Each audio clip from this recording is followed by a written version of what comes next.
ఈ రాష్ట్రంలో మంచి పరిపాలనని మనం తీసుకురావాలని చెప్పి కోరుకుంటూ నాకు ఈ అవకాశం ఇచ్చిన వరల రామయ్య గారికి, వెనుగల రాము గారికి, మరి మా కొనగల నారాయణరావు గారికి, కొల్లు రవీంద్ర గారికి కూడా ధన్యవాదాలు. మన ప్రీతమ నేత తెలుగుదేశం పార్టీ అధినేత రా కథలు రా అని జెండాలను ఊపాలని అధ్యక్షుల వారి వేదిక మీద వచ్చినప్పుడు రా కథలు రా అని అన్ని వర్గాల ప్రజల్ని పిలవటం కోసం ఈ రోజున గుడివాడ పట్టణానికి వచ్చేసిన మన ప్రీతమ నేత తెలుగుదేశం పార్టీ తెలుగుదేశం పార్టీ అధినేత మాన్యశ్రీ నారా చంద్రబాబు నాయుడు గారు వేదికపై రావాల్సిందిగా సాదరంగా ఆహ్వానిస్తున్నాం.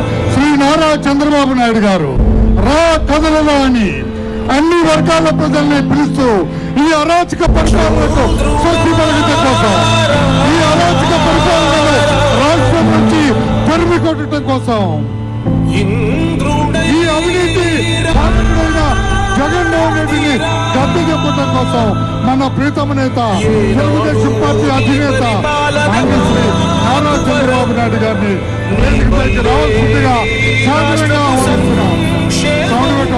సత్యం నిత్యం సఫలం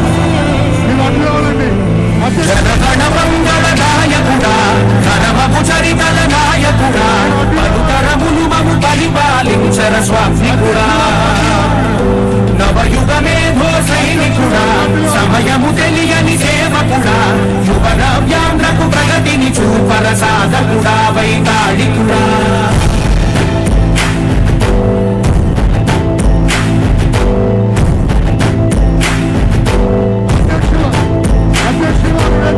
ప్రతి ఇల్లు నిన్నే నిన్నే పిలిచింది, ప్రతి గడప నీకే స్వాగతం అంటోంది, ప్రతి మనసు నువ్వే గెలవాలంటోంది. స్వాగతం పలుకుతుంది.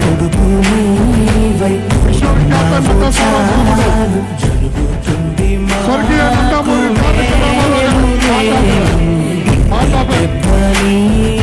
విశ్వవిఖ్యాత నట సార్వభౌముడు స్వర్గీయ నందమూరి తారక రామారావు గారి విగ్రహాన్ని పుష్ప నీరాజనం ఘటించాల్సిందిగా కోరుతున్నాం. పుష్ప నీరాజనం ఘటించాల్సి, మీరందరూ వెళ్ళి మీ సీట్లో కూర్చొని